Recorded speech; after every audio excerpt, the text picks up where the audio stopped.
अभिनेता रितेश देशमुख आणि अभिनेत्री जिनिलिया देशमुख म्हणजे प्रेक्षकांची आवडती जोडी. रितेश जिनिलियाच्या लग्नाचे आणि त्यांच्या डेटिंगचे बरेच किस्से सोशल मीडियावर व्हायरल होत असतात. नुकत्याच श्रेया गोधावतच्या यूट्यूब चॅनेलला दिलेल्या मुलाखतीत रितेशने चक्क आपल्याला ब्रेकअपचा मेसेज केल्याचा भन्नाट किस्सा जिनिलियाने सांगितलाय. जिनिलिया म्हणाली, जेव्हा आम्ही दोघं एकमेकांना डेट करत होतो त्यावेळी रितेशने मला ब्रेकअपचा मेसेज केला होता. त्याने मला रात्री आपल्यातलं नातं आता संपलंय असा मेसेज केला आणि तो झोपला. त्यावेळी तो रात्री खूप उशिरा झोपायचा आणि मी लवकर झोपायचे. त्याने मला जवळपास मध्यरात्री 1च्या दरम्यान मेसेज केला आणि तो दिवस होता एप्रिल फुल.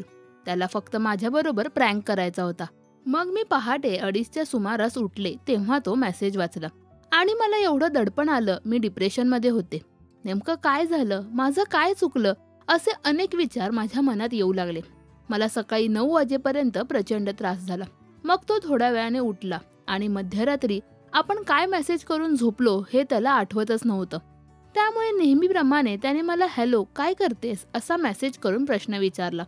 त्याचा मेसेज पाहून मी त्याला थेट म्हटलं, मला वाटत नाही आता इथून पुढे आपण बोललं पाहिजे. मला तुझ्याशी अजिबात नाही बोलायचे. यावर रितेशचा रिप्लाय आला, काय झालंय नक्की?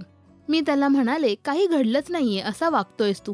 मग मी रितेशला त्या रात्रीच्या मेसेजची आठवण करून दिली. जेव्हा मी मध्यरात्री केलेल्या मेसेजबद्दल त्याला सांगितलं तेव्हा त्याला सगळं आठवलं आणि त्याने एप्रिल फुलचा दिवस होता म्हणून असं सर्व केलं आणि नेमकं काय घडलं याचं स्पष्टीकरण दिलं. मग मी त्याला बोलले होते, अशा गोष्टींमध्ये कोण प्रँक करतं का? यापुढे असं करू नकोस. हा प्रँक माझ्या कायम लक्षात राहणार असं जिनिलियाने यावेळी सांगितले. रितेश जिनिलिया ही जोडी तुम्हाला आवडते का हे आम्हाला कमेंट्समध्ये नक्की सांगा. मराठी सिनेविश्वातील बातम्या, अपडेट्स आणि गॉसिपसाठी सबस्क्राईब करा राजश्री मराठी.